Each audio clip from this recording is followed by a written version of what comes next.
আমি কালকে একজনকে বলছি, এক মানুষের বুঝাইতে গিয়ে একটা কথা বলছি যে ভাই, এক মানুষের রক্ত দরকার, মনে করেন একই মুহূর্তে ঈমানও দরকার। কোনটা বেশি দরকার? রক্তের অভাবে মৃত্যু হবে, ঈমানের অভাবে জাহান্নাম হবে। রক্ত না পেলে কি হবে? মৃত্যু হবে। কিন্তু ঈমান না পেলে জাহান্নাম হবে। কোনটা বেশি দরকার? ঈমান বেশি দরকার। ঈমান বেশি দরকার যুবক, আখিরাত বেশি দরকার। আল্লাহ তাআলা বলেন আযাব আসবে বন্ধু, বলে দেন নিশ্চিত কেউ ঠেকাইতে পারবে না। সেই দিন চূড়ান্ত, যে দিনের দৈর্ঘ্য হাসরের দিনের একদিন 50,000 বছর। খামখেয়ালি মনে হয় 50,000 বছর। আহা, 50,000 বছর! এ কথা কল্পনা করলেও তো মাথা ঘুরার কথা। এ কি একদিন দুই দিন? এই 50,000 বছরের লম্বা শুধু আখিরাত, জাহান্নাম তো এর পরে বেটা। জেলখানার মধ্যে দুই ধরনের আসামি থাকে। এক ধরনের আসামিকে বলে হাজতি, আরেক ধরনের আসামিকে বলে কয়েদি।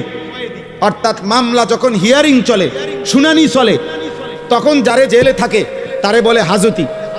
আর মামলার রায় হয়ে গেলে এরপরে যেই জেলখানায় থাকে ওরে কি বলে? কয়েদি বলে। আরে কয়েদি বলে। তো জাহান্নামের আযাব তো পরে, শুধু হাসরের ময়দানের আযাব যখন শুরু হবে তো সেইটারই সর্বনিম্ন মেয়াদ 50,000 বছর। হাজতি অবস্থায় আযাবের মেয়াদ কতক্ষণ?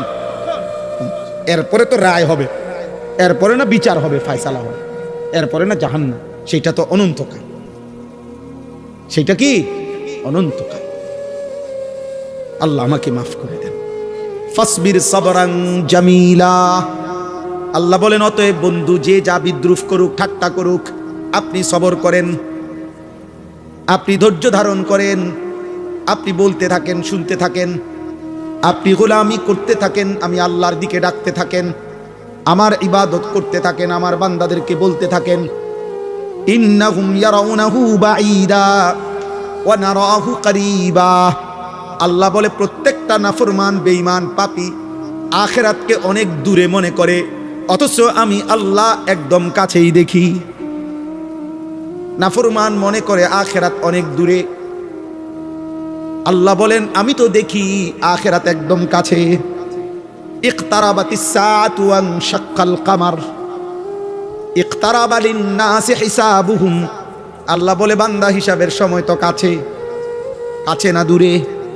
নবীজি বলেন উম্মত, আমি মুহাম্মদ আর কিয়ামত এই দুই আঙ্গুল যেভাবে পাশাপাশি এমন কাছাকাছি, বুইস্তু আনা ওয়াস সাআতু কাহাতাইন, এমন পাশাপাশি। হ্যাঁ, তাইলে আখিরাত দূরে নয়, আখিরাত কাছে।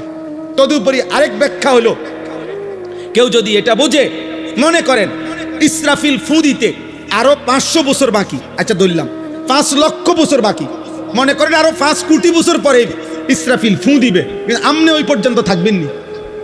তো আমনে মরে গেলে এরপরে পৃথিবী থাকলেই কি, না থাকলে কি, আমনে তো নাই। বুঝেন নাই কথাটা? আমার মৃত্যুর পরে যদি বাংলাদেশের সব মানুষ চাঁদের দেশেও গদ্দুয়ার করে, মঙ্গল গ্রহে চলে যায়, আমার কি? তাহলে আমার মৃত্যুই তো আমার আখিরাত। আমার মৃত্যু হইল তো আমার আখিরাত শুরু হয়ে গেল, কারণ আমি তো আর ইউটার্ন করব না, আমি তো আর রিটার্ন পৃথিবীতে আসতে পারব। ইন্নাহুম ইয়ারাউনাহু বাঈদা ওয়া নারাহু করিবা। ওরা মনে করে আখিরাত দূরে, আমি দেখি কাছে। ইয়াউমা তাকুনুস সামাউ কাল মুহল। আল্লাহ বলে বন্ধু, ইসরাফিল যেদিন ফু দিবে, এই পৃথিবী যেদিন ধ্বংস হবে, কিয়ামত যখন শুরু হবে, আল্লাহ বলেন তামা কিংবা সীসা যেমন জ্বলন্ত আগুনের মধ্যে গলাইলে গলে গলে পড়তে থাকে, আল্লাহ বলেন 7 আসমান ইসরাফিল ফু দিলে গলিত তামার মতো গলে গলে পড়তে থাকবে। ওয়াতাকুনুল জিবালু কালইহন। রব্বুল আলামিন বলেন তুলা যেইভাবে লেপ তোষকের তুলা যেমনে বানাইবার আগে ধুনায়, লেপ তোষক বানাইবার আগে তুলা ধুনায়, বুঝেননি? মেশিনে কিংবা বাইরে এগুলার কি করে? ধুনাইতে হয়। এই ধুনাইন্না তুলা যেরকম বাতাসে উড়াই দিলে সব উঠতে থাকে, আল্লাহ বলে পাহাড়গুলো এরকম ধুনানো তুলার মতো উঠতে থাকে। ওয়ালা ইয়াসআলু হামিমুন হামিমা ইউবাসসারুনাহুম। আল্লাহ বলে 40 বছর, 30 বছর, 50 বছর, 10 বছর, 20 বছর দুনিয়ার জীবনে একজন আরেকজনের সাথে যেই ঘনিষ্ঠ বন্ধুত্ব ছিল, এমন কলিজার টুকরা বন্ধু, ক্লোজ ফ্রেন্ড, ঘনিষ্ঠ বন্ধু একজন আরেকজনকে হাসরের ময়দানে দেখেও কেউ কাউকে কিছুই জিজ্ঞেস করবে না। ওয়ালা ইয়াসআলু হামিমুন হামিমা। কলিজার টুকরা বন্ধু, 24 ঘন্টা, 40 বছরের বন্ধুত্ব। আল্লাহ বলেন ইউবাসসারুনাহুম, একজন আরেকজনকে দেখেও কেউ কাউকে কিছুই জিজ্ঞেস করবে না। এজন্য দোস্ত, বন্ধু নামের যারা তোমারে আল্লাহ চিনায় না, ওরা ধোঁকা, ওরা তোমারে ধোঁকা। যার সাথে তুমি 10 বছর নারী ছবি দেখছো, মদ জুয়া খেলছো, মদ খাইছো, যার সাথে গোটা 5টা বছর যৌবনের রং তামাশার ফুর্তি করছো, হাসরের দিন সে তোমাকে ভালো মন্দ কিছুই জিজ্ঞেস করবে। এবার শেষ অংশ, আল্লাহ বলেন হাসরের ময়দানে প্রত্যেকটা কাফের বেঈমান পাপী জাহান্নামের দিকে যখন দেখবে, ফেরেশতারা জাহান্নামকে টেনে আনবে, কোরআনে আছে। আর জাহান্নামী নাফরমান দেখে একটা চিৎকার দিয়া হাসরের মাঠে আল্লাহকে বলবে, আয় মাওলা, আজকে আমার সমস্ত সন্তান তাদের সকলকে জাহান্নামে দেন, আমারে বাঁচায় দেন। আমার স্ত্রীকে জাহান্নামে দেন, আমারে বাঁচায় দেন। আমার ভাই বোনদেরকে জাহান্নামে দেন, আমারে বাঁচায় দেন। আমার গোষ্ঠী বংশের সমস্ত লোককে জাহান্নামে দেন, আমারে বাঁচায় দেন। এই পৃথিবীর সমস্ত মানুষ যারা হাসরের ময়দানে দাঁড়িয়ে আছে, আল্লাহ সকলকেই জাহান্নামে দিয়ে হলেও আমারে বাঁচা। এই যে খোদার কসম, এটা কোরআন শরীফের আয়াত। ইয়াওয়াদ্দুল মুজরিমু লাউ ইয়াফতাদি, প্রত্যেকটা নাফরমান পাপী বিনিময়ে জাহান্নাম থেকে বাঁচার বিনিময়ে দিতে চাইবে বিবানিহি, তার সন্তানদেরকে, ওয়া সাহিবাতিহি, স্ত্রীকে, ওয়া আখিহি, ভাই বোনদেরকে, ওয়া ফাসিলাতিহি আল্লাতী তুউযি, যাদের সাথে সে বড় হইছে, সেই পুরা মহল্লা গ্রামবাসী তাদেরকে, ওয়া মান ফিল আরদি জামিআ, গোটা পৃথিবীর জমিনের সকলকে, সবকে জাহান্নামে দিয়ে হলেও সুম্মা ইউনজি, নিজেকে রক্ষা করতে বাঁচাইতে চাইবে। তাফসীরের মধ্যে আছে মূসা নবীর মতো নবী বলবে, আল্লাহ আমি কাউকে চাই না, নিজেকে বাঁচাইতে চাই। তো নাফরমান কি মনে করবে? সব নবী যেখানে বলবে ইয়া রব্বি নাফসি নাফসি, তো পাপী সেদিন কি বলবে? আল্লাহ বলবেন, নাফরমান যখন এভাবে বলবে, আল্লাহ বলবেন কাল্লা, না না না না, হবে না। গোটা পৃথিবী দিতে চাইলো, আজ আমি নেব না রে বান্দা, আজ তোকেই জাহান্নামে ফেলি। ইন্নাহা লাযা, ধাউ ধাউ লেলিহান আগুনের শিখায় জাহান্নামের আগুনে তোকে নিক্ষেপ করা। নাজ্জাআতাল লিশশাওয়া, জাহান্নামের আগুনে ফেলবার প্রথম মুহূর্তেই তোমার সারা দেহের চামড়া আগুনে তুলে ফেলবে, খসে ফেলবে। আল্লাহ কোরআন নাজ্জাআতাল লিশশাওয়া, তোর চামড়া তুলে ফেলবে। আমরা যেমন দুনিয়াতে কারো প্রতি রাগ করলে আমরা এটা কথার প্রসঙ্গে আমরাও বলি, এমন ফিডাপ দিব, একদম চামড়া উঠে এলাম। আল্লাহ বলে বেঈমান, আজ জাহান্নামের আগুন দিয়া তোর চামড়া উঠায় ফেল। সর্বশেষ কথা হলো তাদউ মান আদবারা ওয়া তাওয়াল্লা ওয়া জামাআ ফাআওয়া। এই শেষ কথা শোনো, আল্লাহ বলতেছে এমন কি জাহান্নামের আগুন, শুনতেছেন? জাহান্নামের আগুন সরাসরি, খোদার কসম আল্লাহ বলছে কোরআনে এই আয়াত, আগুন ডাইরেক্ট তাদউ, ওয়াহিদে মুআন্নাসে গায়েব। জাহান্নামের আগুন সরাসরি যারা আল্লাহ পাকের একটা একটা হুকুম থেকে মুখ ফিরাইয়া নিছে, দুনিয়ার সম্পদ জমা করে আগলাইয়া রাখছে, আল্লাহর হুকুম পালন করে নাই, খোদার কসম আল্লাহ বলে জাহান্নামের আগুন তাদেরকে ডেকে ডেকে আগুনের মধ্যে ঢুকায় ফেলবে। এর অর্থ এটা, আগুন আগুন ডাইরেক্ট বলবে বেঈমান, এদিকে এই সুদ করে, এদিকে এই ঢোক, এখানে ঢোক, এই নেশাখোর, এদিকে হ্যাঁ না, অপরের উপরে জুলুমকারী জালেম, এখানে ঢোক, এটা ভিতরে। ইত্তাদউ অর্থ এটা। আজ থেকে 5-6 বছর আগে ওই আমি তখন খবরটা দেখছিলাম, চট্টগ্রাম সীতাকুণ্ড, খুব সম্ভব 5-6 বছর আগে হবে, একটা কন্টেইনার ডিপোতে আগুন লাগছিল, তেলের সবগুলো কন্টেইনার একসাথে জ্বলে গেছিল, ভীষণ আগুন লাগছিল তখন ওইখানে। তো ওইখানে একটা খবর আসছিল যে সেটা কি, একটা যুবক ছেলে এই ডিপুটা যে জ্বলতেছে আগুনে প্রচন্ড, ওই ছেলেটা লাইভে তার মোবাইল দিয়া লাইভ দেখাচ্ছিল আগুনের কাছাকাছি। তো লাইভ দেখাইতে দেখাইতে বেচারার খবরও নাই কদ্দূর আগায় গেছে আগুনের, এই আগুনের কাছাকাছি গেছে। এই তখন পত্রিকায় রিপোর্টটা আসছিল তার ছবিটা সহ, যে আগুন তাকে এক পর্যায়ে, এই লাইভ চলতেছে, তার মোবাইল চলতেছে হাতে, এই অবস্থায় আগুনটাই না তার ভিতরে ঢুকায়, আগুনের ভিতরে ঢুকে গেছে, মনে হয় যেন আগুনের টেনে নিয়ে গেছে গাতা। তাহলে দুনিয়ার আগুন যদি এরকম টেনে নিয়ে যায়, তো এই আগুন থেকে 69 গুণ বেশি জাহান্নামের আগুন উত্তাপ।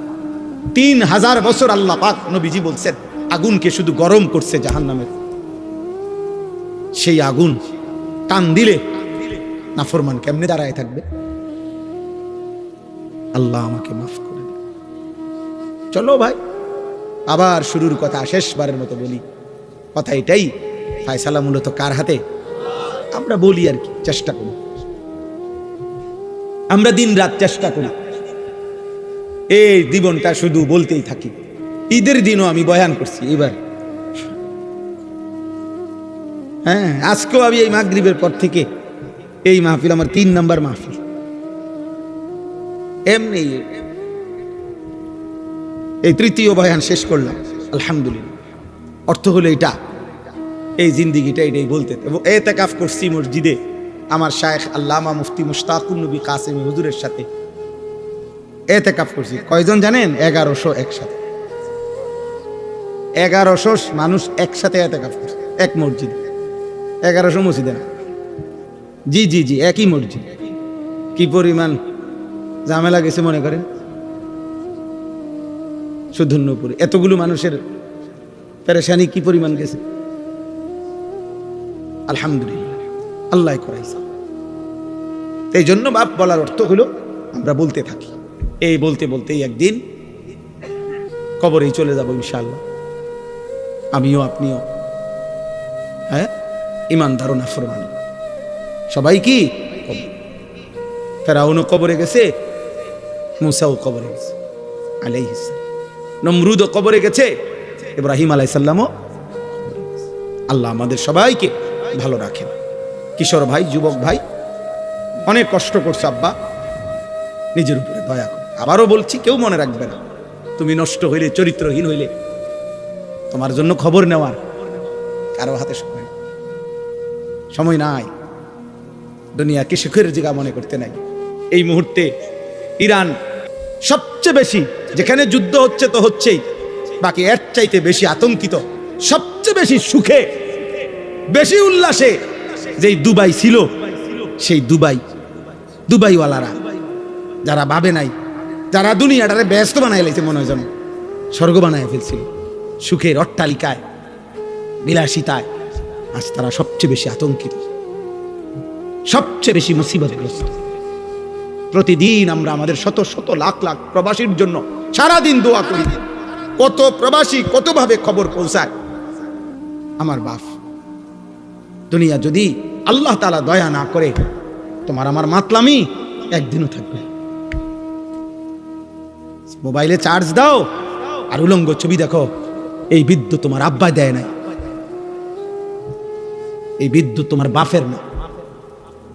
তোমার পকেটের টাকা আর তোমার প্রবাসী বাবার উপার্জন, এটা তোমার বাপ না, সে নিজের যোগ্যতায়, আল্লাহর দয়ায় উপার্জন করে। উপার্জন যদি বন্ধ হয়ে যায়, তো লক্ষ লক্ষ প্রবাসী একদিনেই ফকির হয়ে যাবে, একদিনে। এত খামখেয়ালি মনে করেন। এই জন্য দয়া করে সবার কাছে অনুরোধ, গুনাহ ছেড়ে দেওয়া উচিত। কোন এক দেশে যুদ্ধ হচ্ছে এটা না, একটি যুদ্ধের প্রভাব সারা পৃথিবীর উপরে কি পড়ে না? নাহলে যুদ্ধ হইতেছে ইরানে, আমেরিকায়, আমরা দেশে তেল দেন। আল্লাহ তাআলা আমাদেরকে মাফ করে দেন।